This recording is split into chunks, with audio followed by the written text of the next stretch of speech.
शहर से बहुत दूर पहाड़ों में एक गांव था जिसमें बहुत सीधे सादे लोग रहते थे। उसी गांव के मंदिर में एक संत रहते थे जो बहुत ज्ञानी और शांत स्वभाव के थे। जब भी अपनी बांसुरी बजाते थे तब पानी गिरने लगता था। जब भी गांव वालों को पानी आवश्यकता होती सभी लोग मिलकर उन संत के पास जाकर बांसुरी बजने का आग्रह करते और फिर पानी गिरने लगता। एक बार उस गांव में शहर से कुछ लड़कों आए जो बहुत घमंडी और अकड़ू थे।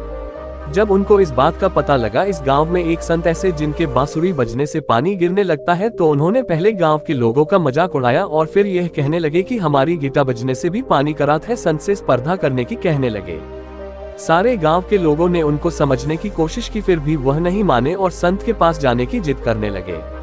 संत के पास ले जाकर गांव के लोगों ने उनको सारी कहानी बताई। संत ने स्पर्धा के लिए है कह दिया।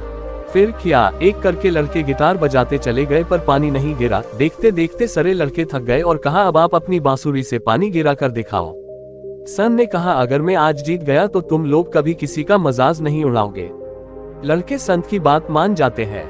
संत बांसुरी बजाना शुरू करते हैं और उसकी धुन में लीन हो जाते हैं। कब सुबह से शाम और शाम से रात हो जाती है उनको पता नहीं चलता है। देखते ही देखते बादल गरजने लगते हैं और पानी गिरने लगता है। थोड़ी देर में संत बांसुरी बजाना बंद कर देते हैं। लड़के संत से पूछते हैं आप इतनी देर तक बांसुरी कैसे बजाते रहे। संत मुस्कुराकर कहते हैं मैं इस काम को ऐसे करता हूँ कि जब तक पानी नहीं गिरेगा तब तक मैं रुकूंगा नहीं और मेरी बांसुरी से पानी को गिरना ही पड़ेगा। संत यह सीख उन लड़कों को जीवन भर याद रहती है। उनके जीवन में सकारात्मक परिवर्तन आने लगते हैं। शिक्षा हमें सीख देने वाली कहानी से यह शिक्षा मिलती है कि हमें अपने लक्ष्य को पाने के लिए तब तक मेहनत करना चाहिए जब तक हमें वह प्राप्त न हो जाए। मेहनत इतनी ज्यादा करनी चाहिए कि लक्ष्य प्राप्त हो ही जाए।